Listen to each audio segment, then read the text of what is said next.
To figure out when will the object be 15 meters above the ground, we're going to put 15 as the S, and then we're going to figure out the time.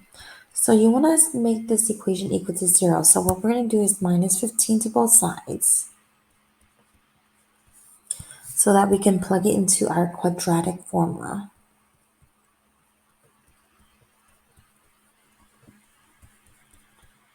Okay, so negative b plus or minus the square root of b squared minus 4ac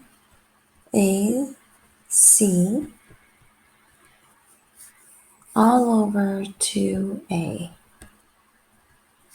Now we're going to simplify that. So we'll have negative 20 plus or minus the square root of 106